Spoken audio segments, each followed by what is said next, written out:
Hello बच्चों, जय Hind and welcome to the maths clip. तो आज देखने वाले हैं हम ट्रांसपोज ऑफ अ मैट्रिक्स। ठीक है, देखो कहीं ना कहीं यहाँ से जो पोर्शन है वो ज़्यादा इंपॉर्टेंट हो जाता है, क्योंकि हम ट्रांसपोज से अभी जाएंगे, ऑर्थोगोनल पढ़ेंगे, उसके बाद हम एडजॉइंट पढ़ेंगे और फिर इन्वर्स की तरफ जाएंगे। और कहीं ना कहीं यदि मैट्रिक्स का थोड़ा भी नॉलेज हो तो इन्वर्स इसमें सबसे इंपॉर्टेंट पोर्शन होता है, क्योंकि बड़े क्वेश्चंस वहाँ से बनते हैं। तो आप ध्यान से देखेंगे इसको कि कैसे हम डील करने वाले हैं और बहुत ही आसानी से इसको समझ लेंगे। ठीक है ना, बहुत आराम से समझेंगे, एग्जाम्पल्स भी लेंगे और अच्छे तरीके से डील करेंगे इसको। तो आई होप आप ध्यान देंगे और मैं भी अपने तरफ से पूरा एफर्ट दूंगा कि आपको अच्छे से समझा पाऊँ। तो मैंने देखो डेफिनेशन पहले से लिख रखा है, आपको पता है क्यों, क्योंकि थोड़ा टाइम सेव हो जाएगा, बाकी कुछ नहीं है इसमें। तो डेफिनेशन क्या होता है, ट्रांसपोज ऑफ ए मैट्रिक्स। देखो किसी भी मैट्रिक्स के लिए यदि कोई मैट्रिक्स हमारे पास ए है ना, तो उसका ट्रांसपोज ऐसे लिखा जाता है ए और इसके ऊपर टी, जैसे स्क्वायर क्यूब पावर लिखा जाता है ना, वैसे ही टी लिखा जाता है। ठीक है, इसका कोई लॉजिक नहीं है और इसको हम पढ़ते हैं ए ट्रांसपोज, और कई जगह इसको हम ऐसे भी लिखते हैं, ए डैश भी लिखा जाता है। ठीक है ना, तो दोनों ही ए ट्रांसपोज को ही रिप्रेजेंट कर रहा है। तो देखो क्या होता है ए ट्रांसपोज, जब हम क्या करते हैं यहाँ पे सबसे पहले देखो ये डेफिनेशन सबसे इजी वाला डेफिनेशन है कि A transpose can be obtained from A by interchanging its rows and column. ठीक है, मैं आपको सीधे एग्जांपल पे ले चलता हूँ, फिर मैं इसको समझाऊंगा आपको। जस्ट लाइक मैं एक एग्जांपल लेता हूँ आपको कि let we have a matrix A 3 2 1 0 -1 and 1। ठीक है, अब मुझे ए ट्रांसपोज चाहिए। ध्यान से देखें तो क्या करना है आपको, बहुत ही सिंपल है। ठीक है, इसका ऑर्डर कितना है, इसका ऑर्डर कितना है, रो कितने हमारे पास 2 2 × 3 का ऑर्डर है। अभी देखो ए ट्रांसपोज में क्या करना है आपको कि जो रो है ना उनको कॉलम बना दो। तो क्या करेंगे 3 2 and 1 and 0 -1 1 0 -1 and 1। तो इसका ऑर्डर क्या हो जाएगा 3 × 2। देखो ये 3 × 2 का हो जाएगा। तो कभी भी किसी भी मैट्रिक्स का यदि एडजॉइंट ट्रांसपोज निकालना है आपको, तो आप क्या करेंगे, रो और कॉलम को इंटरचेंज कर देंगे, वही तो लिखा हुआ है, by interchanging its rows and column. यदि इट्स डाल देंगे तो ज़्यादा अच्छा रहेगा।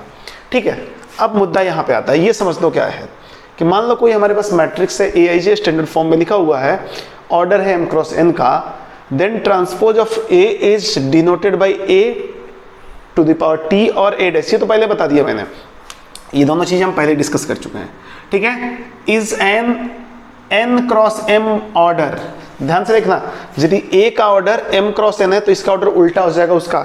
देखो यहाँ पे दिखा रहा हूँ ना, ये 2 × 3 है तो 3 × 2 हो गया, ये 2 × 3 है तो 3 × 2 हो गया, मतलब उल्टा हो गया, उल्टा हो गया। वही बोला है कि यदि हमारा एक्चुअल मैट्रिक्स का ऑर्डर m × n का है तो एडजॉइंट का ऑर्डर n × m का हो जाएगा। और मैट्रिक्स सच दैट जो ट्रांसपोज वाली मैट्रिक्स मिलेगी वो कैसे मिलेगी, देखो ए ट्रांसपोज IJ = AJI। मतलब यदि ट्रांसपोज का मुझे 1 2 लिखना है ना, 1 2 लिखना है तो इसका 2 1 लेना पड़ेगा। ध्यान से देखो मैं दिखाता हूं आपको, यदि I की वैल्यू 1 लूंगा तो यहाँ 1 आ जाएगा और J की वैल्यू 2 लूंगा तो यहाँ 2 आ जाएगा। तो जो A21 होगा ना वो A ट्रांसपोज का A12 होगा। देखो इसका A21 कौन सा है, 0 है ना, देखो ध्यान से यहाँ पे 0 है ना, और यहाँ पे 0 कौन सा है, 1 2 है ना, तो ये A21 है और हियर 0 इज A12। ऐसे सबके लिए आप कर सकते हो। जो यहाँ पे A22 होगा, 22 तो 22 ही रहेगा, कोई दिक्कत नहीं है।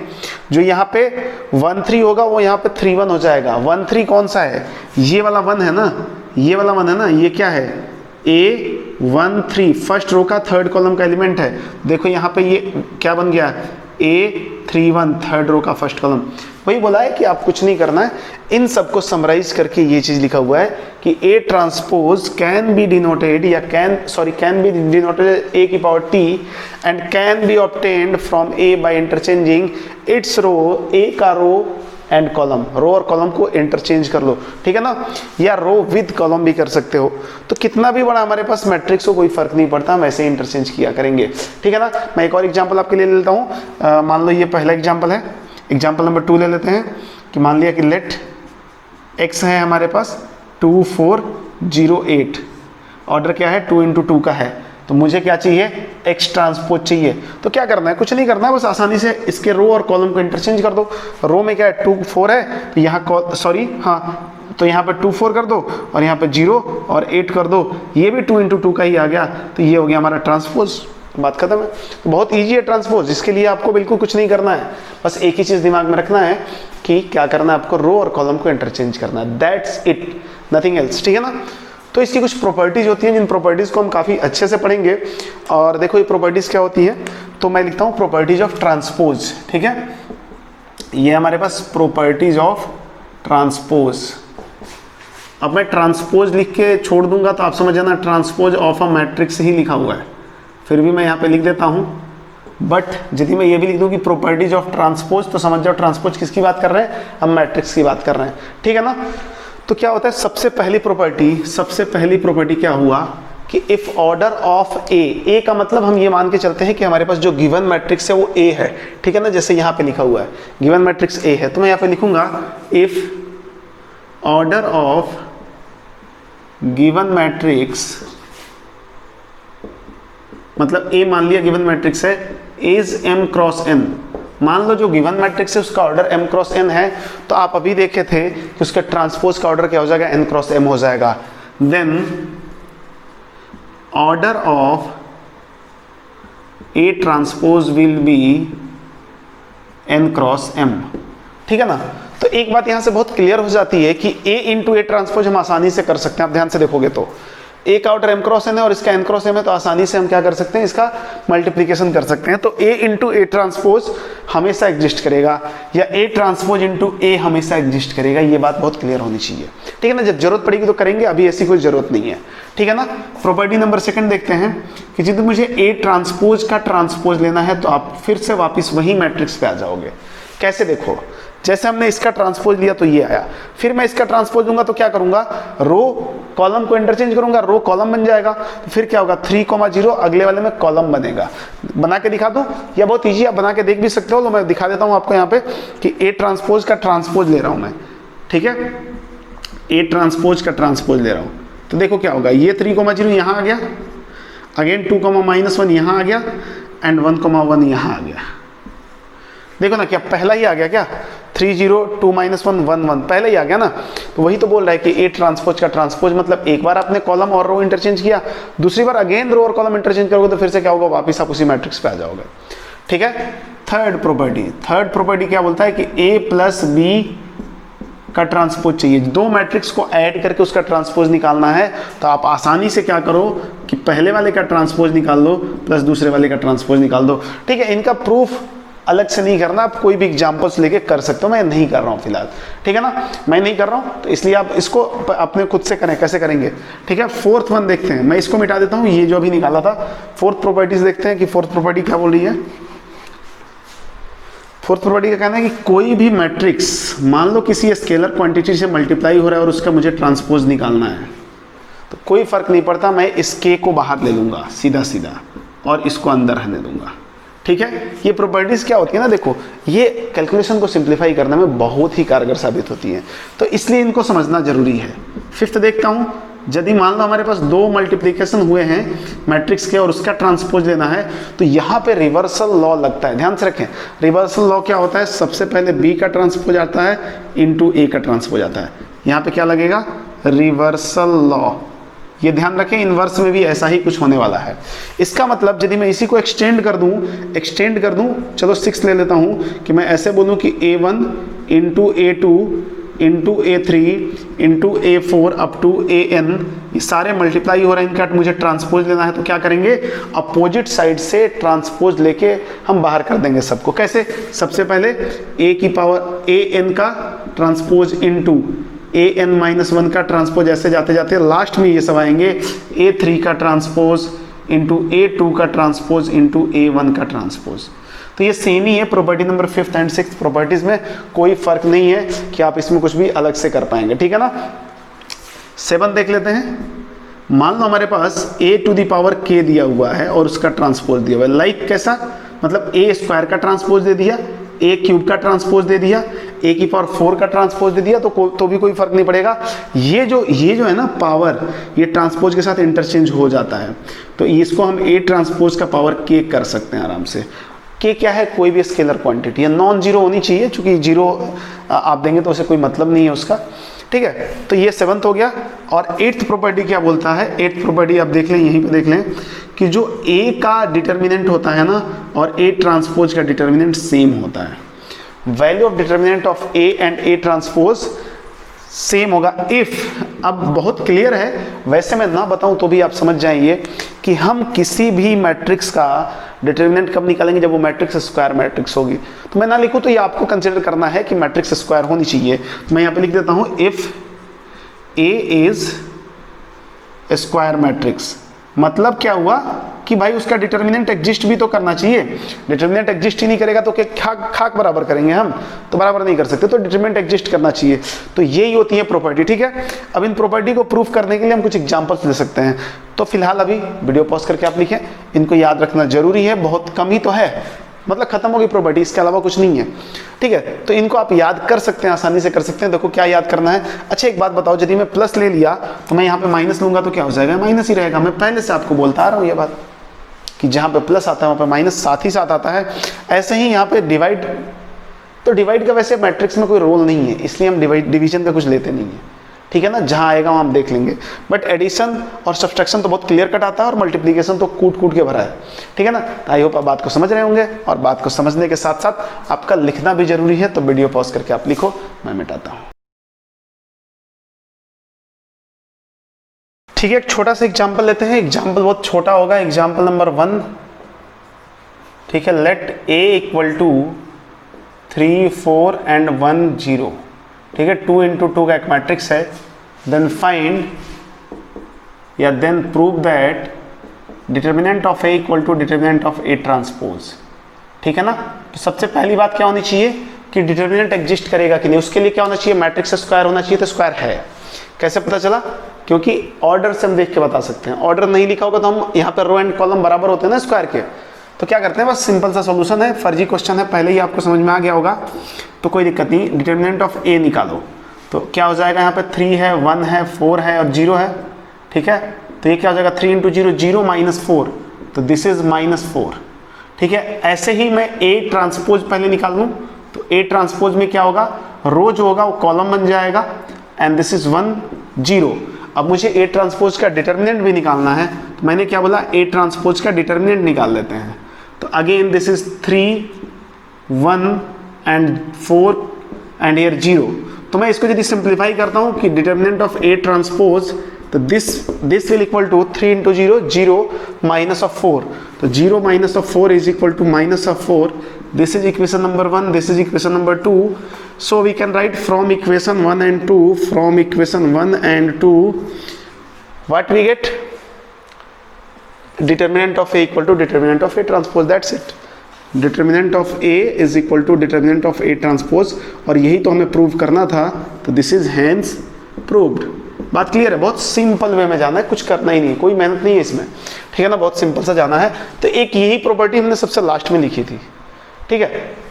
देखते हैं एक और क्वेश्चन लेंगे, ये क्वेश्चन थोड़ा अच्छा होगा, तो इस क्वेश्चन को आप ध्यान से देखेंगे। एग्जाम्पल दिया हुआ है कि लेट, ऐसा हमारे पास दिया हुआ है, ए ट्रांसपोज इंटू ए का डिटर्मिनेंट इंटू ए का डिटर्मिनेंट। देखिए ये बड़ा वाला डिटर्मिनेंट बाहर है और छोटे छोटे डिटर्मिनेंट यहाँ पे है, equal to determinant of A की power lambda, where A is a square matrix, A is a square matrix of order, समझना, where A is a square matrix of order, कितना ऑर्डर का, कोई भी ऑर्डर ले लो, मान लो 3 ले लिया या 4 ले लो, ठीक है ना, order 4। Then find value of lambda, ठीक है। तो ये क्वेश्चन हमारे सामने है, बट इसमें क्या है, एक कुछ छूट रहा है, देखो यहाँ पे ये और अंदर हुआ दिया हुआ है, ठीक है। ये जो है ना डिटर्मिनेंट एक और अंदर दिया हुआ, ये छूट रहा था, ये थोड़ा गड़बड़ हो गया था। यदि ये नहीं करेंगे तो शायद आंसर सही से नहीं आ पाएगा। ये देखिए ध्यान से, छोटो डिटर्मिनेंट, इससे बड़ा डिटर्मिनेंट और उससे बड़ा डिटर्मिनेंट, 3 डिटर्मिनेंट दिए हुए हैं। कोई दिक्कत वाली बात नहीं, इसको आसानी से सॉल्व कर सकते हैं। आप ध्यान से देखें, थोड़ा सा इसमें टेक्निकली जाना पड़ेगा, नहीं तो ये नहीं हो पाएगा। बहुत क्लियर बोल रहा हूँ, नहीं हो पाएगा, क्योंकि आपको प्रॉपर्टी याद नहीं होगी तो बहुत मुश्किल हो जाता है, ठीक है। हमारे पास गिवन क्या है, गिवन क्या है, अच्छा ये गिवन वगैरह वाला जो कंडीशन है ना, ये जो मैं लिख रहा हूँ, ये आपके समझाने के लिए लिख रहा हूँ। ये नहीं कि आप किसी कॉम्पिटेटिव एग्जाम में जेडबलई मेंस या एडवांस के ही बैठे हुए हैं और आप सॉल्व करने के लिए कि given that this and we have to solve, we have to prove, ये सब कहानी वहाँ कोई देखने वाला थोड़ी है, वहाँ तो आपको ऑप्शन से मतलब है। तो देखो क्या गिवन है, this determinant and this is a transpose into determinant of A, and here also another determinant, और इसको मैंने बड़े वाले डिटर्मिनेंट से घेर लिया, लेकिन इससे पहले ए था तो इसको भी लिखना भूले नहीं, और ये दिया हुआ है। अब मैं इनको रिड्यूस करता हूँ और डिटर्मिनेंट ऑफ ए की तरफ लेके चलता हूँ। क्या करते हैं यहाँ पे ध्यान से देखो, आप मैं इस पे पूरा फोकस करता हूँ, इस वाले पे, ठीक है ना। मतलब जो अंदर जो डिटर्मिनेंट है ना, सबसे छोटा वाला नहीं, उससे बड़ा वाला, उस पर फोकस करना है। तो उस पर फोकस करके क्या करता हूँ मैं, देखो ध्यान से, मैं यहाँ पे आपको बता रहा हूँ, ये ऐसे लिखा हुआ है A transpose into determinant of A का होल डिटर्मिनेंट। ए का डिटर्मिनेंट का मतलब क्या हुआ, एक नंबर ही तो आया होगा, determinant is nothing but it is a number, ठीक है ना। तो आपको एक प्रॉपर्टी, मुझे तो पता नहीं आपको याद है कि नहीं, कि k इंटू ए यदि कर दिया जाए और a मैट्रिक्स है और k कोई नंबर है, तो k को मैं डायरेक्टली बाहर निकाल सकता क्या? नहीं। याद है आपको, उसमें बोला गया था कि यदि इसका ऑर्डर n है तो ये पावर अपना n लेके आएगा। ये प्रॉपर्टी आपको पता होनी चाहिए, ठीक है ना। क्यों ऐसा क्यों होता है कि जो मैट्रिक्स है ना, उसमें जब k मल्टीप्लाई होगा तो सारे एलिमेंट से मल्टीप्लाई होगा, बट जब वो डिटर्मिनेंट से बाहर आएगा ना, तो एक रो या एक कॉलम से बाहर आएगा। यदि ऑर्डर n है तो n रो या n कॉलम होंगे, तो यदि आप रो वाइज भी निकालते हो तो n रो से k बाहर आएंगे, तो n टाइम्स k बाहर आएंगे, तो that's why k to the power n होगा। तो इसी प्रॉपर्टी को हम अभी यूज करने वाले हैं। ध्यान से देखें, इसमें मैंने क्या बोला कि जो डिटर्मिनेंट ऑफ a होगा, it is nothing but it is a number. Number look like k, मान लिया ये k है, तो ये बाहर आएगा, मैं इसको इस डिटर्मिनेंट के बाहर लाना चाहता हूँ, तो क्या होगा, ये तो बाहर आएगा बट अपना ऑर्डर को पावर में लेके आएगा, ठीक है। ये बात पता होनी चाहिए आपको। और बच क्या जाएगा अंदर, ए ट्रांसपोज बच जाएगा, ऐसा। और इसका मतलब ये हुआ कि डिटर्मिनेंट ऑफ ए की पावर 4 तो बाहर है, और ए ट्रांसपोज का भी जो डिटर्मिनेंट होता है वो डिटर्मिनेंट ऑफ ए के बराबर ही होता है। अभी अभी हमने प्रूव किया है। तो इसका मतलब ये हो गया कि डिटर्मिनेंट ऑफ ए की पावर 5 लिखा हुआ है, ये कुछ और नहीं है। ये जो मैंने गोला बनाया है ना, ये लिखा हुआ है डिटर्मिनेंट ऑफ ए की पावर 5। समझ रहे हैं बात को? तो ये a की पावर 5 लिखा हुआ है। तो मैंने क्या लिख दिया, नाउ इसको मान लिया इक्वेशन नंबर 1 है, मैंने बोल दिया यहाँ पे now from equation 1, now from equation of 1। Equation of 1 का मतलब क्या हुआ, यहाँ पे अब इसकी जगह मैं ये लिख दूं डिटर्मिनेंट ऑफ a की पावर 5, तो मैंने लिख दिया यहाँ पे determinant of a to the power 5 into a, and that will be equal to determinant of a की पावर लैम्डा। बट अभी भी हम वहां नहीं पहुंच पाए जहां जाना चाहते थे। फिर क्या करते हैं, फिर से देखो, फिर क्या करते हैं, अब मैं क्या करता हूं, इसको फिर से बाहर लाने की कोशिश करता हूं। क्यों? क्योंकि एक नंबर है। फिर से वही बात, determinant of A is nothing but it is a number. तो ये नंबर है, नंबर की तरह ट्रीट होगा, तो ये बाहर आसानी से आ सकता है, बाहर आसानी से आएगा, लेकिन ये अपना पावर फिर से ले आएगा। पावर फिर से ले आएगा मतलब डिटर्मिनेंट ऑफ ए की पावर 5 और अगेन पावर 4। हमने क्या यूज किया, ये वाली प्रॉपर्टी यूज की है फिर से, और यहाँ क्या बन जाएगा, determinant of A equal to determinant of A to the power lambda. अब ये कितना हो जाएगा, determinant of a to the power 20 into determinant of a equal to this. ये क्या हो गया, डिटर्मिनेंट ऑफ a की power 21 equal to determinant of a की पावर लैम्डा, तो lambda equal to 21। This is our required answer, ठीक है। अब मैं यहाँ पे 5 ले लेता तो क्या होता, कोई दिक्कत नहीं है जी। ये 5 लेके बाहर आता तो ये 6 बनता, और यहाँ पे 6 रहता, और 6 की पावर 5 लेके आता तो 30 + 1 31 आता आंसर। मैं डायरेक्टली बता रहा हूँ ना कैसे, पूरा एनालाइज करके ये सारी चीज़ें सामने दिखी हुई है। बट यदि ये प्रॉपर्टी में आप मिस्टेक कर गए तो पूरा क्वेश्चन गलत हो जाएगा, ठीक है। और वैसे भी आपको न्यूमेरिकल टाइप के क्वेश्चन भी पूछे जा रहे हैं, तो इसमें तो कोई दो राय है ही नहीं। ऑब्जेक्टिव में पूछ सकता है लैम्डा, फाइंड आउट लैम्डा की वैल्यू बता दो कि find out value of lambda, और चार वैल्यू दे देगा आपको, 21, 20 और कुछ ऐसा भी दे देगा जिसमें आप गलत करके भी ले आओ। क्या करोगे फिर, कुछ नहीं कर सकते। तो प्रॉपर्टीज बहुत जरूरी है आपको समझ में आना, ठीक है ना। तो ये अभी मैं पहले ही बता चुका था, फिर भी यहाँ पे लिख दिया हूँ, तो आप ध्यान रखें इसको। तो अभी फिलहाल क्या करो कि वीडियो पॉज करके लिखो, मिटाता हूँ, फिर आगे चलते हैं, ठीक है। अब देखते हैं symmetric and skew symmetric matrix. Symmetric and skew symmetric matrix. ये आप डिटर्मिनेंट में भी पढ़े थे कुछ ऐसे ही, स्क्यू सिमेट्रिक और सिमेट्रिक, या सिमेट्रिक डिटर्मिनेंट और स्क्यू सिमेट्रिक, सेम वही कंसेप्ट है यहाँ पे, बट देखो थोड़ा सा फर्क हो जाएगा, ठीक है। सबसे पहले मैं देखूंगा सिमेट्रिक मैट्रिक्स के बारे में। सबसे पहले क्या देखेंगे, सिमेट्रिक मैट्रिक्स के बारे में।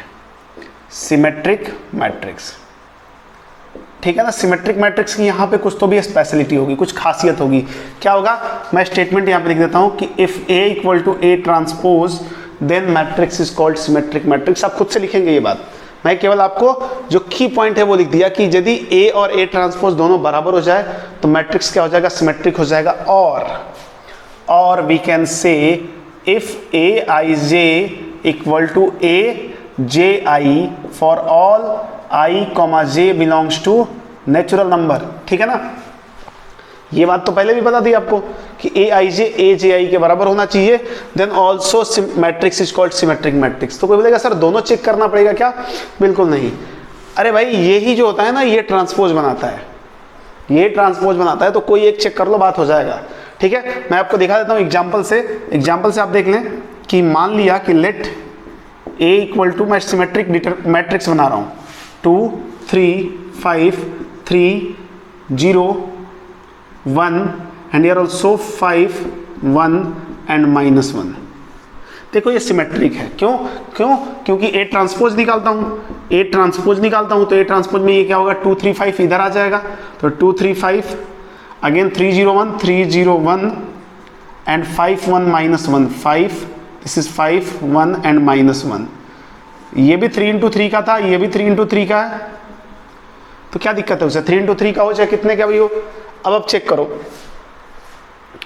ये एज इट इज दिख रहा है, ये दिख रहा है एज इट इज, ये दिख रहा है एज इट इज। तो हियर हम क्या बोल सकते हैं, A equal to A transpose, it means matrix A is symmetric matrix, ठीक है। और भी चेक कर लो कि सिमेट्रिक होने के लिए क्या होना चाहिए, aij इक्वल टू aji होना चाहिए।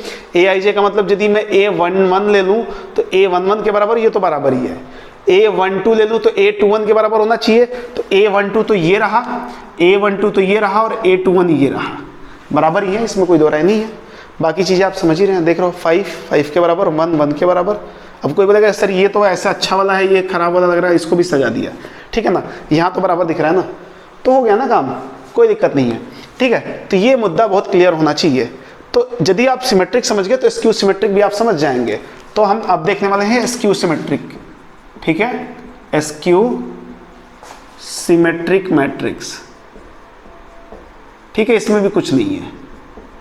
इसका कंडीशन क्या होता है कि if A equal to minus of A transpose, minus of A transpose समझें, ठीक है। और जो पहले की कंडीशन थी वो तो चलेगी ही, aij equal to minus of aji for all I, j belongs to n। ये A कहाँ से ले रहे हैं जी, हम मैट्रिक्स A की बात कर रहे हैं, उनके एलिमेंट्स हैं। तो ये कहानी तो पुरानी वाली है, ये जो स्टेटमेंट है वो हमने डिटर्मिनेंट में भी पढ़ा था, ये हम कुछ नया इंट्रोड्यूस कर चुके हैं। चेक करते हैं ना ऐसा, अच्छा चेक कर लेते हैं, उसके बाद इस पर कुछ और हम ऑपरेशंस करेंगे, ठीक है। पहले ऑपरेशन कर लो तब चेक करो, क्योंकि कुछ कंडीशंस हमें और लेके चलनी है। हम लोग फॉर डायगोनल एलिमेंट्स, फॉर, यदि आपको याद हो कुछ तो समझ में आ रहा होगा कि मैं क्या करने वाला हूँ। फॉर डायगोनल एलिमेंट्स क्या होता है, I और J बराबर हो जाता है ना डायगोनल एलिमेंट्स के लिए। डायगोनल एलिमेंट्स क्या है, A11 A22 A33, मतलब I और J बराबर होता है ना। तो I और J बराबर होता है तो मैं इस कंडीशन को सेटिस्फाई करा सकता हूँ। तो AII equal to minus of AII, तो यहाँ से आके क्या हो जाएगा, 2AII equal to 0, this imply AII equal to 0। It means AII equal to 0 का मतलब क्या हुआ कि A11 A22 A33 A44 all of these type of element will be 0. It means diagonal elements will be 0. Diagonal elements will be 0. Diagonal elements will be 0 किसके लिए, skew symmetric matrix के लिए। अब मैं बना के चेक करता हूँ। अब इसका एग्जाम्पल ले लेते हैं ताकि एग्जाम्पल से और थोड़ा हमारे पास एक क्रिस्टल क्लियर हो जाएगा कि क्या है कहानी यहाँ पे। एग्जाम्पल देखो क्या बोलता है। मान लो हमारे पास कोई भी मैट्रिक्स है, लेट A। अब मैं स्क्यू सिमेट्रिक जानबूझ के बनाता हूँ और फिर मैं चेक करूँगा कि ये जो स्टेटमेंट है वो कंफर्म हो रहा है कि नहीं, मतलब प्रूफ हो जाएगा इससे, ठीक है। मैंने ले लिया यहाँ पे 0 -3 2 हियर 3 0 1 -2 -1 एंड 0।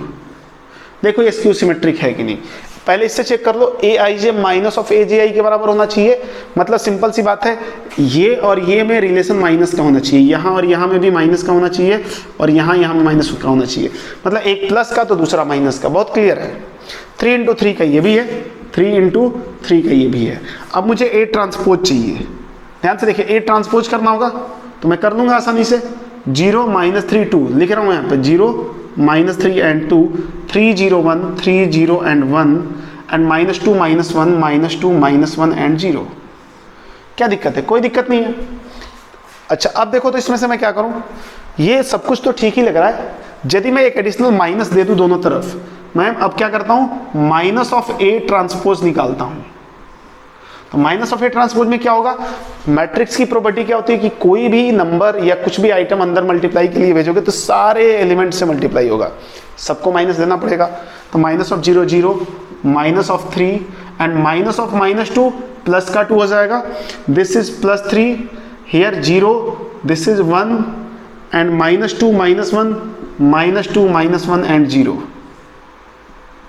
अब एक बात बताओ, ये देखो यहां पे ध्यान से, इसको इक्वेशन नंबर 1 बोला, इसको इक्वेशन नंबर 2 बोला। From equation 1 and 2, from equation 1 and 2 क्या बोलते हैं 1 एंड 2 से, दिख रहा है आपको? a 0 3 -2 0 3 -2 -3 0 -1 -3 0 -1 2 1 0 2 1 0, मतलब a इज इक्वल टू क्या हो गया, माइनस ऑफ ए ट्रांसपोज। तो बहुत क्लियर हो गया, समझ गया कि? तो ये बात आपको समझ में आनी जानी चाहिए कि a equal to minus of A transpose होगा तो ये स्क्यू सिमेट्रिक हो जाएगा, कई जगह एंटी सिमेट्रिक भी बोलते हैं। और a equal to A transpose हो गया तो मैट्रिक्स जो होगा सिमेट्रिक हो जाएगा। तो आप चाहे तो ये डिटर्मिनेंट में जो कंडीशन हमने यूज किया था ये और ये, इसको भी आप एनालाइज कर सकते हैं। और चाहे तो आप a equal to minus of A transpose और a equal to F transpose को भी यूज कर सकते हैं। आगे हम देखेंगे इसकी, क्योंकि अभी इसकी प्रॉपर्टी बाकी है हमारे पास। स्क्यू सिमेट्रिक मैट्रिक्स की प्रॉपर्टीज होती हैं कुछ, ठीक है ना, उससे क्या होगा, कैलकुलेशन थोड़ा सा सस्ता हो जाएगा। सस्ता मतलब ईजी हो जाएगा। और हमारा यही तो टारगेट है कि जितना ईजी वे में हम क्वेश्चन को कर पाएँ वही हमारे लिए अच्छा रहेगा ना। तो अभी फिलहाल आप वीडियो पॉज करके इसको नोट डाउन करो, मैं मिटाता हूं। अब हम देखते हैं properties of skew symmetric matrix. Properties of skew symmetric matrix, इसकी हम प्रॉपर्टीज देखने वाले हैं। तो ध्यान से देखेंगे हम कैसे देखने वाले इनकी प्रॉपर्टीज, समझते चलेंगे, प्रूफ करते चलेंगे प्रॉपर्टीज को, ताकि आगे कभी जरूरत पड़े तो हम आसानी से यूज कर पाए। सबसे पहली प्रॉपर्टीज कि डिटर्मिनेंट वैल्यू ऑफ, समझना मैं क्या लिख रहा हूं, determinant value of odd order skew symmetric matrix, ध्यान से देखना, odd order skew symmetric matrix will always be 0, will always be 0। यदि हमारे पास कोई ऐसा मैट्रिक्स है जिसका ऑर्डर ऑड है, ऑर्डर ऑड मतलब, अच्छी ये पूरा गेम जो है स्क्वायर मैट्रिक्स में ही चल रहा है अभी, पूरा गेम स्क्वायर मैट्रिक्स में, देखो मैंने एग्जांपल भी स्क्वायर में ही दिए थे, इसलिए यहाँ पे थोड़ा सा आप ध्यान रखें। मैं बोला था ना कि बहुत कुछ ऐसी चीजें होंगी कि जो नहीं बताया जाएगा, लेकिन आप कॉमन सेंस लगाएंगे। कॉमन सेंस का नाम आपको पता ही होगा, वो लगाना पड़ेगा आपको। तो यही बोल रहा है कि determinant value of odd order skew symmetric 0 होगा। प्रूफ कर लेते हैं ना, ऐसे थोड़ी मान लेंगे हम, इसका सबूत देना पड़ेगा मुझे। तो मैं करता हूं प्रूफ। इसको प्रूफ का मतलब क्या हो गया, मतलब कि बताएंगे ना कि हाँ सही स्टेटमेंट लिखा हमने, तो ठीक है। हमने बोला कि determinant value of odd order skew symmetric, मुझे बात करनी है स्क्यू सिमेट्रिक के लिए। हमने बोला कि फॉर स्क्यू सिमेट्रिक मैट्रिक्स, हमारे पास कंडीशन पता है, फॉर स्क्यू सिमेट्रिक मैट्रिक्स क्या हो जाएगा, a equal to A transpose हो जाएगा, sorry a equal to minus of A transpose हो जाएगा, यही तो होता है। अब मैंने क्या बोला, taking determinant both sides, taking determinant both sides. तो इससे क्या फायदा होगा, ले लिया, this is minus of A transpose का डिटर्मिनेंट यहां पे आया। अब ये तो एज इट इज रह गया। अब माइनस जो बाहर आएगा वो अपना ऑर्डर लेके आएगा ना, ये ऑर्डर रहेगा ना, और ये क्या हो जाएगा, ए ट्रांसपोज। ए ट्रांसपोज जो होता है, ध्यान से देखो, वो डिटरमिनेंट ऑफ ए के बराबर ही होता है ना, ये दोनों बराबर ही होते हैं ना, ये तो बात पता है। अब यही मुद्दा है। अब ऑर्डर को हमने क्या बोला है, ऑड होना चाहिए। यहाँ पे क्या होना चाहिए, ये ऑड होना चाहिए। इवन होगा तो काम गड़बड़ हो जाएगा, ये ऑड होना चाहिए। ऑड होगा तो क्या हो जाएगा, -1 की पावर ऑड होगा, मतलब ये माइनस ही रह जाएगा। तो माइनस ही रह जाएगा तो determinant of A equal to minus of determinant of A. इसको भेजेंगे तो 2 determinant of A equal to 0, तो determinant of A will be 0।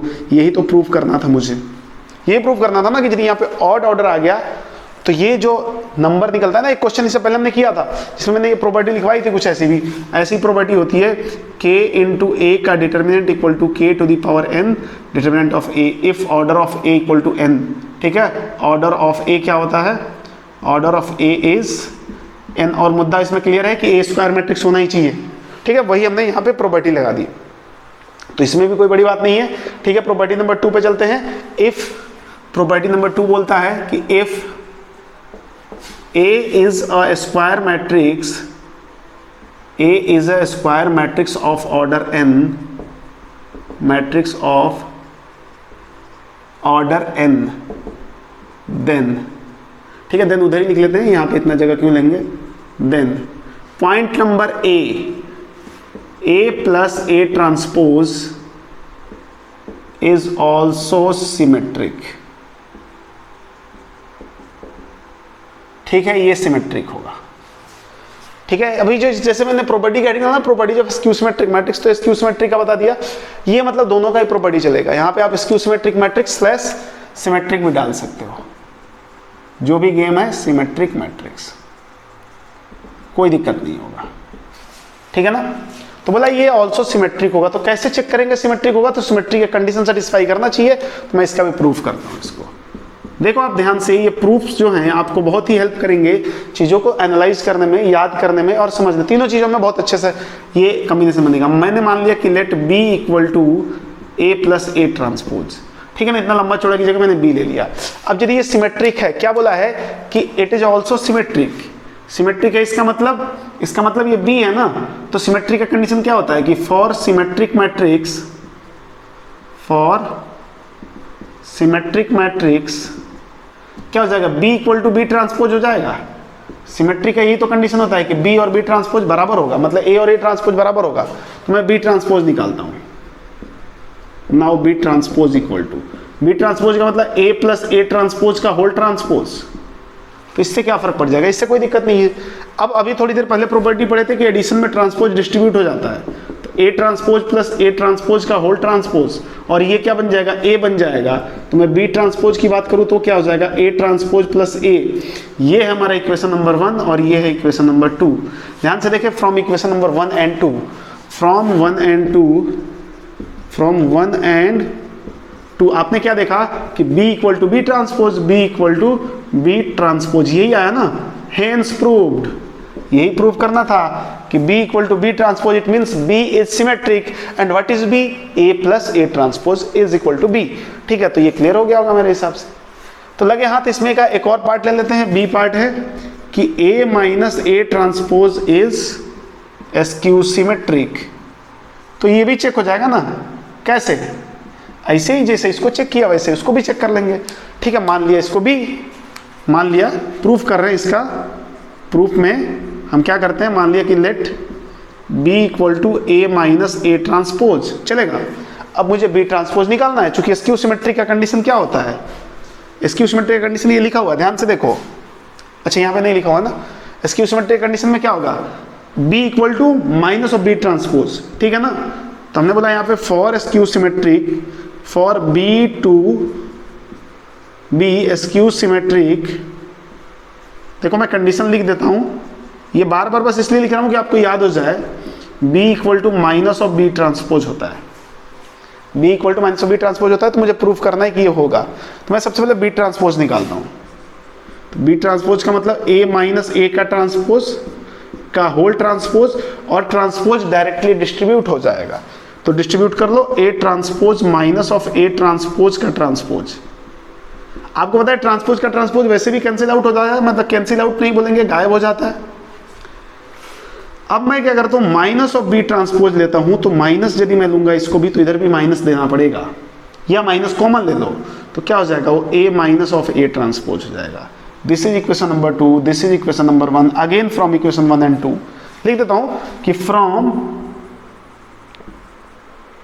Equation 1 and 2 क्या मिला आपको, B equal to B transpose, नहीं माइनस ऑफ B ट्रांसपोज, यही तो मिला। और यही हमें क्या बताता है कि जो B है वो स्क्यू सिमेट्रिक मैट्रिक्स है। और what is B, A minus AT। तो क्लियर हो गया ना। तो ये बात आपको बहुत ध्यान में रखनी होगी। अच्छा, जस्ट लाइक आप क्वेश्चन भी समझ सकते हो इसको, प्रॉपर्टीज तो है लेकिन आप इसको एनालाइज कर सकते हो एज ए क्वेश्चन की तरफ कि a plus A T, A minus A T, और 2 लाइन में तो प्रूफ हो रहा है यार, इसमें तो बहुत बड़ा कुछ रॉकेट साइंस तो है नहीं। तो फिलहाल आप वीडियो पॉज करके इसको लिखो, समझते हुए लिखना, और मैं मिटाता हूँ।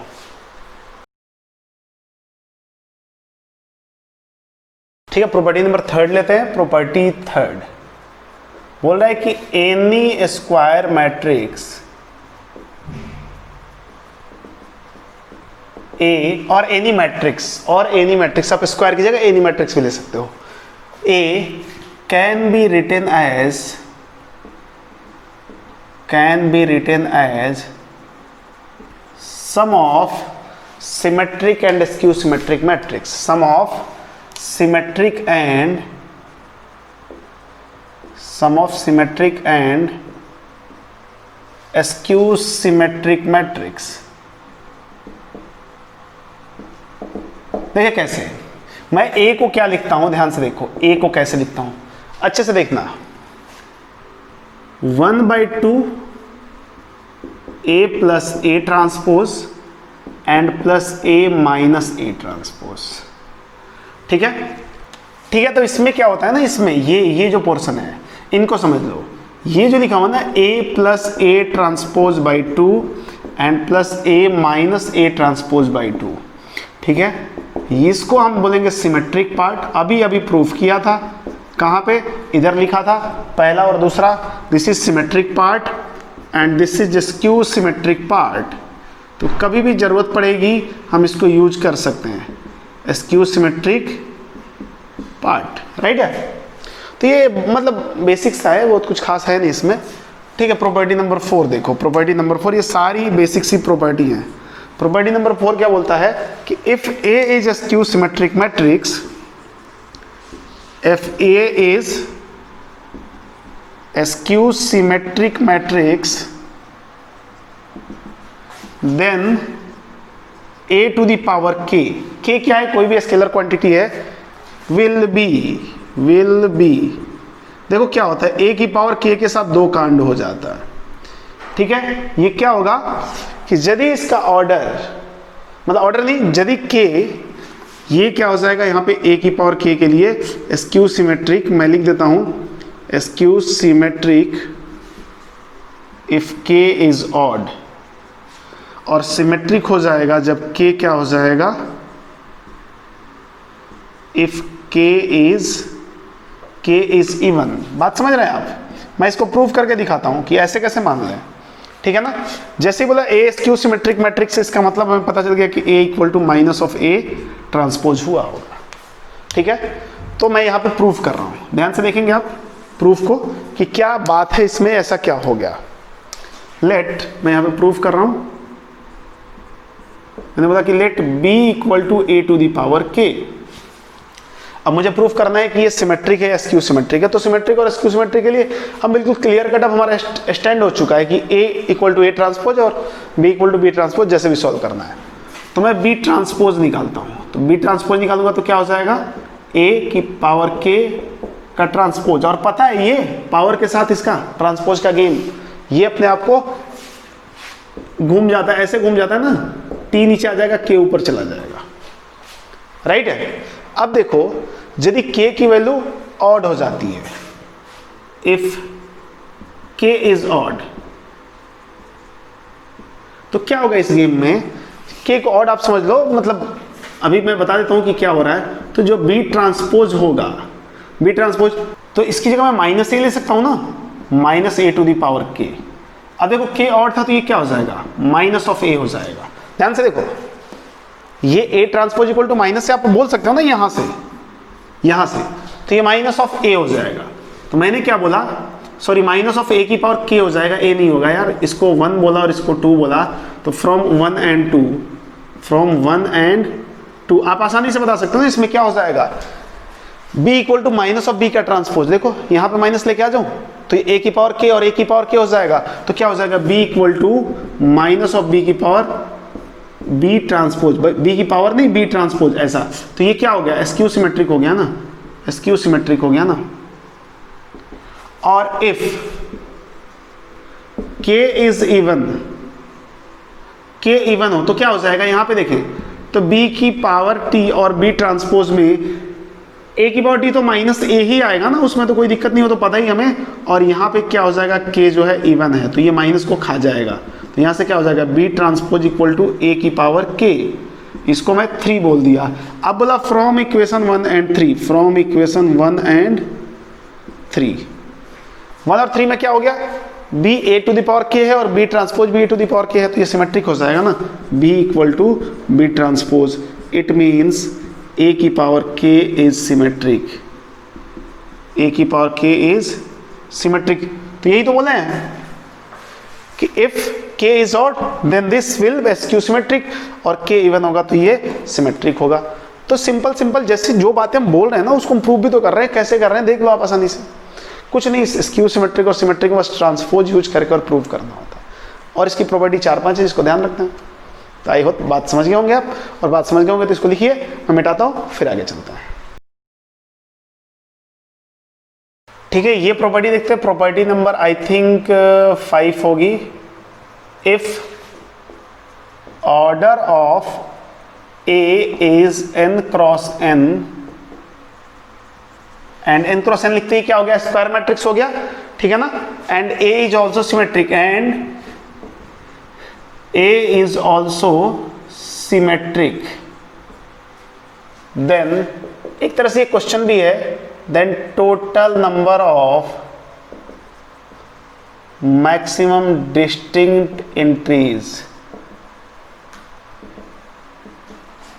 in A, मैट्रिक्स A में टोटल नंबर ऑफ अलग अलग कितनी एलिमेंट्स की एंट्रीज की जा सकती है ये बताना है।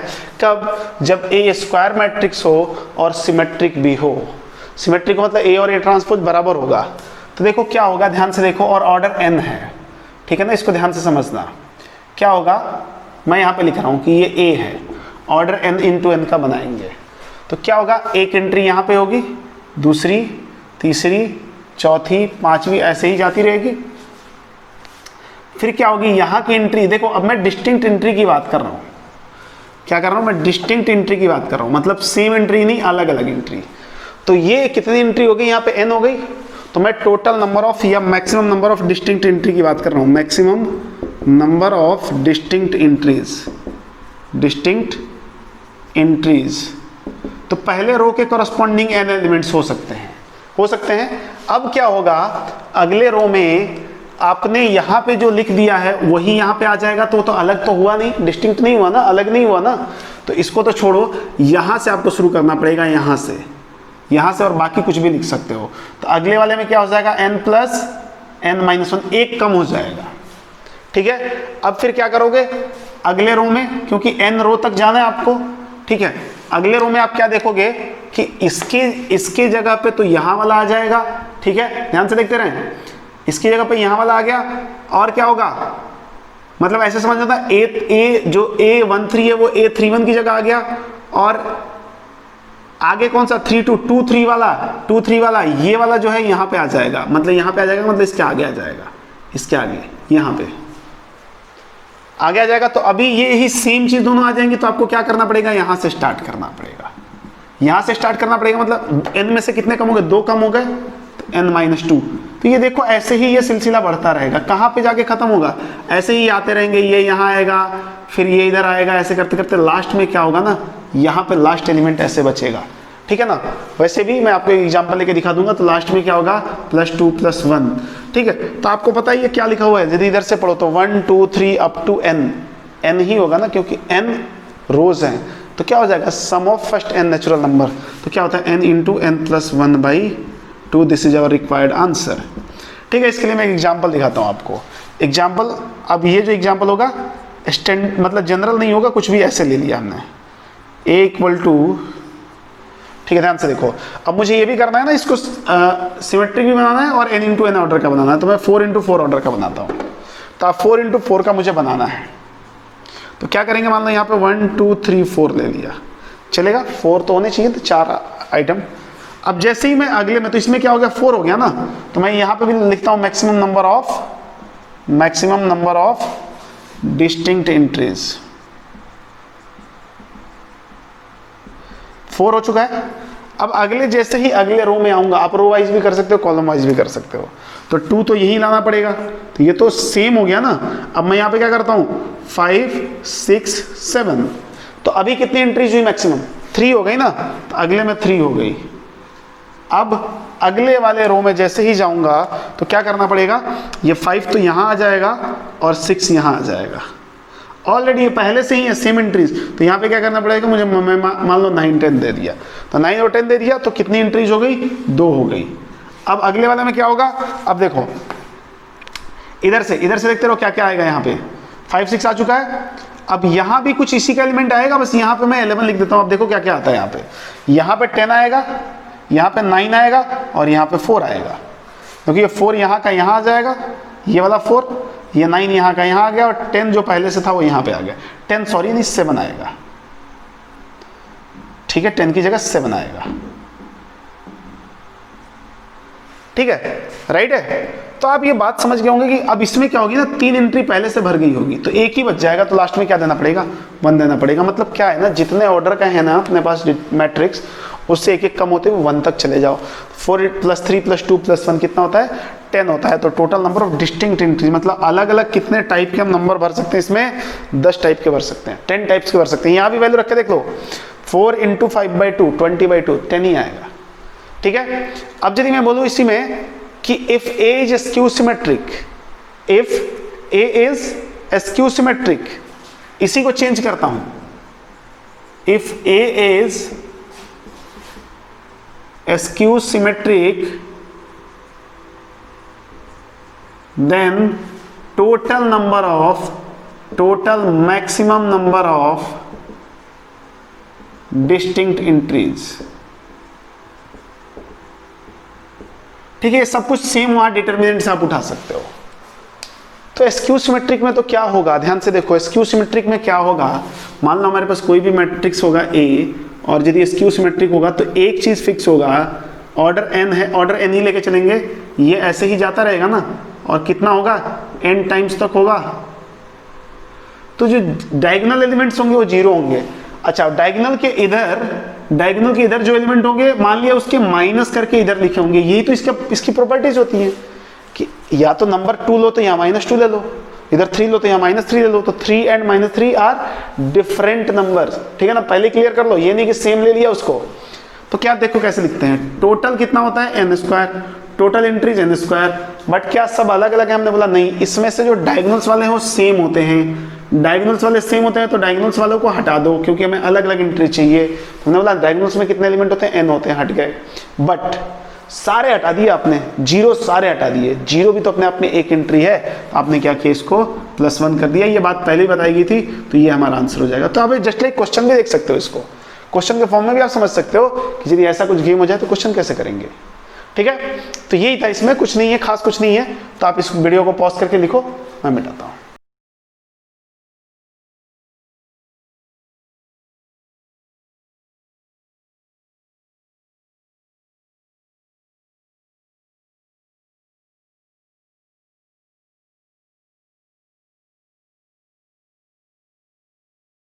तो ये एग्जाम्पल हमारे सामने है, और एग्जाम्पल की खासियत क्या है कि JEE मेंस 2015 में आया हुआ है, JEE मेंस 2015, ठीक है ना।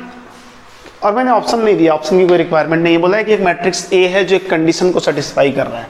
कंडीशन आपके सामने लिखा हुआ है, A × A transpose = 9i where i = identity matrix of order 3 × 3, ठीक है। वैसे भी आइडेंटिटी मैट्रिक्स की खासियत होती है कि जहाँ पे जितनी ऑर्डर की रिक्वायरमेंट होती है वो उतना लेते हैं। तो सबसे पहले मैं इसको फाइंड आउट करता हूँ, ठीक है ना। देखो बहुत इजी क्वेश्चन है, ए तो हमें पता है, मैं A ट्रांसपोज निकालता हूँ। A ट्रांसपोज क्या हो जाएगा, 1 2 2 1 2 2 2 1 -2 एंड A 2 एंड B। अब मेरा टारगेट क्या होना चाहिए, now A × A transpose, A भी लिखता हूँ 1 2 2 2 1 -2 and A to B into 1 2 A, मैं अब इसको लिख रहा हूं 2 1 2 and 2 -2 B, ठीक है, इन दोनों को मल्टीप्लाई करना है। यहाँ पे ऑर्डर की कोई खास रिक्वायरमेंट नहीं है, चूंकि स्क्वायर मैट्रिक्स है तो डायरेक्ट मल्टीप्लिकेशन हो जाएगा। तो मल्टीप्लिकेशन में आप क्या करेंगे, और ये किसके बराबर होगा, 9i के बराबर होगा। तो मैं इसको पहले मल्टीप्लाई कर लेता हूँ, फिर 9i के बराबर करते रहूंगा। तो a इंटू ए ट्रांसपोज कर लो, a इंटू ए ट्रांसपोज पहले निकाल लेते हैं। तो क्या होगा, a 1 से मल्टीप्लाई होगा तो 1 + 4 + 4 9, ठीक है ना। 1 + 4 + 4 डायरेक्टली लिख रहा हूँ 9। अगेन 1 इंटू 2 2 + 2 -2, देखो ध्यान से, 2 + 2 -4, 2 + 2 -4, दिस इज 0, ठीक है। Again here a + 4 + 2b, a + 4 + 2b, ये आ चुका है यहाँ पे, ठीक है ना। ये भी 3 × 3 का ही आएगा। 2 × 1 2 + 2 -4, 2 + 2 -4, हियर 4 + 1 -4, सॉरी 4, देखिए 4 + 1 + 4, तो ये 4 + 1 + 4 आ रहा है। और यहाँ पे क्या हो जाएगा, 2a + 2 - 2b, 2a + 2 - 2b, a देखो a + 4 + 2b, a + 4 + 2b, यहाँ पे क्या हो जाएगा, 2a + 2 - 2b, 2a + 2 - 2b, और यहाँ पे क्या हो जाएगा, a² + 4 + b², a² + 4 + b², और ये किसके बराबर है, 9 × i के बराबर है, 1 0 0 0 1 0 एंड 0 0 1, ठीक है। और थोड़ा जल्दी करना है तो इसको मैं यहीं पे 9i के बराबर कर देता हूँ, 1 0 0 0 1 0 एंड 0 0 1। तो यहाँ क्या होगा, 9 अंदर चला जाएगा, और अंदर जाने के बाद ये 9 हो गया, ये भी 9 हो गया, और ये भी 9 हो गया। अब दो मैट्रिक्स जिनका ऑर्डर सेम है, 3 × 3 का ये भी, 3 × 3 का ये भी, और देखो क्या क्या चीज़ें कॉमन हैं। ये अल्टीमेटली क्या लिखा हुआ है, 0 ही लिखा हुआ है, ये भी 0 ही लिखा हुआ है, तो ये बराबर है, ये बराबर है, तो ये 0 के बराबर हो जाएगा। तो मैं यहाँ पे लिख देता हूँ a + 4 हियर, a + 4 + 2b = 0, ठीक है, ये आ गया। उसके बाद इधर चेक करते हैं, ये भी तो 0 ही लिखा हुआ है, तो ये तो 0 है, ये 9 लिखा हुआ है, तो भी 9 भी है, और अब ये भी क्या हो जाएगा, 0 के बराबर हो जाएगा। तो एक और कंडीशन आ गया कि 2a + 2 - 2b = 0, this is equation number 2, ठीक है। यही से दो इक्वेशन, दो वेरिएबल पे काम हो जाएगा। बट आगे भी देख लो, ये क्या होना चाहिए, 0 होना चाहिए, पहला वाला यहाँ पे 3rd रो का, तो वो तो पहले ही लिखा हुआ है, देखो यहाँ पे ये भी 0 होना चाहिए, तो ये भी लिखा हुआ है, ये नहीं लिखा हुआ है तो इसको लिख लो, बाद में इसको भी चेक करना पड़ेगा कि ये हो रहा है कि नहीं। अब ये क्या लिखा हुआ है, a² + 4 + b² = 0। मैं फ्रॉम 1 and 2 करते हैं, 1 and 2, मैं क्या करता हूँ, from 1 and 2, from equation 1 and 2, इससे क्या हो जाएगा, दोनों को ऐड कर लेते हैं। मैं यहाँ पे लिख देता हूँ, ऐसे लिख देता हूँ, a + 2b + 4 = 0, बच्चों वाली हरकतें हो रही हैं। और यहाँ क्या, 2a - 2b + 2, 2a - 2b + 2 = 0, this is second equation. Add कर लिया, ये कैंसिल आउट हो जाएगा, दिस इज 3a + 6 = 0, तो a की वैल्यू कितनी हो गई, -2। अब फ्रॉम इक्वेशन 1 कर लो, फ्रॉम इक्वेशन 1 a की जगह -2 रख दिया, -2 रखोगे तो क्या हो जाएगा, -2 + 4 + 2, तो क्या हो जाएगा, 2b + 2 = 0, तो b की वैल्यू क्या हो जाएगी, -1 हो जाएगी। अब ये चेक करो कि इक्वेशन 3rd को सेटिस्फाई कर रहा है कि नहीं, a और b। a की जगह -2 रखेंगे तो ये क्या हो जाएगा 4, और ये -1 रखेंगे, सॉरी ये 0 नहीं ना, ये 9 होना चाहिए, देखो यहाँ पे गड़बड़ लिखा हुआ है, तो 9 आना चाहिए। तो 9 आ रहा है क्या, आ रहा है ना, a² की जगह कितना आ जाएगा, 4 आ जाएगा, b² की जगह 1 आ जाएगा, तो 4 + 4 + 1 9 आ रहा है, तो ये भी सेटिस्फाई हो रहा है। हेंस ऑर्डर पेयर पूछा था ना, a, b, तो a, b किसके बराबर हो जाएगा, a की जगह -2 और b की जगह -1, दिस इज आवर आंसर। तो कितना रद्दी सा क्वेश्चन दिया था, लड्डू क्वेश्चन है ये, लड्डू क्वेश्चन। देखो ना क्या करना, तो दिमाग तो कुछ लगाना ही नहीं है इसमें, दिमाग के नाम पे कुछ नहीं लगाना, बस ऐसे ही कर दो। ये मल्टीप्लिकेशन आता है, कर लो बराबर करके और सॉल्व कर दो, ठीक है। तो आई होप बात समझ गए होंगे आप। तो आप इसको वीडियो पॉज करके लिखो, फिर एक और क्वेश्चन करते हैं, और ये क्वेश्चन आखिरी क्वेश्चन होगा, ठीक है। तो वीडियो पॉज करके आप लिखिए।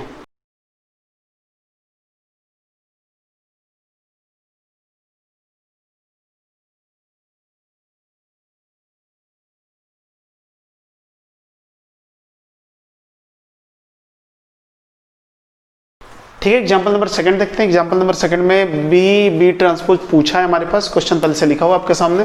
तो अब देखिए क्या क्या गिवन है हमारे पास। सबसे पहली बात तो इसने क्या बोला है कि नॉन सिंगुलर मैट्रिक्स है। नॉन सिंगुलर मैट्रिक्स का मतलब मैं यहाँ पे सॉल्यूशन करना शुरू कर देता हूँ।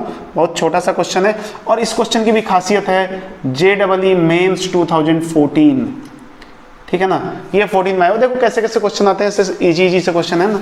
ये क्या हो जाएगा, मॉड A मतलब determinant of A is not equal to 0, singular का मतलब इक्वल टू 0। यदि ये 0 नहीं होगा तभी A इनवर्स एग्जिस्ट किया होगा, इसलिए क्वेश्चन में A इनवर्स है, दैट्स व्हाई ये दिया हुआ है। और बोला कि ये बराबर है, ये बराबर है मतलब A into A transpose equal to A transpose into A है, ठीक है। तो ये भी है, ठीक है चलो। और बोला है B हमारे पास क्या है, B equal to A inverse of A transpose है। तो बोला है B into B transpose is equal to, तो सॉल्व करते हैं।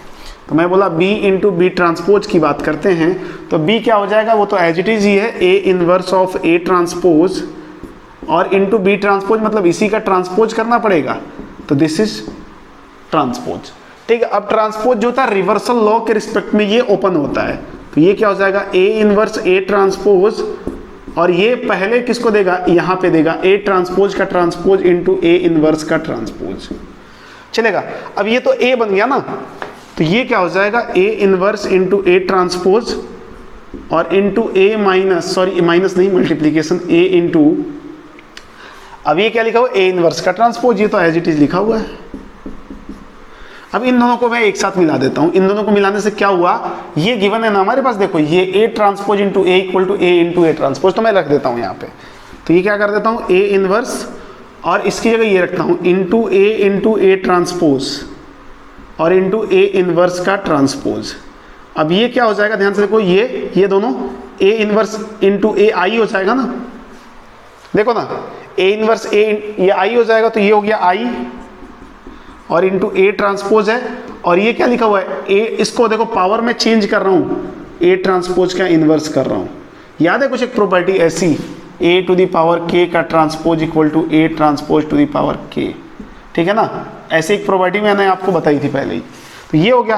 अब इसको यदि ध्यान से देखो A ट्रांसपोज को मैं B बोलूँ तो ये B इंटू B इनवर्स लिखा हुआ, तो ये भी तो I हो जाएगा, तो I into I that will be I, this is our answer.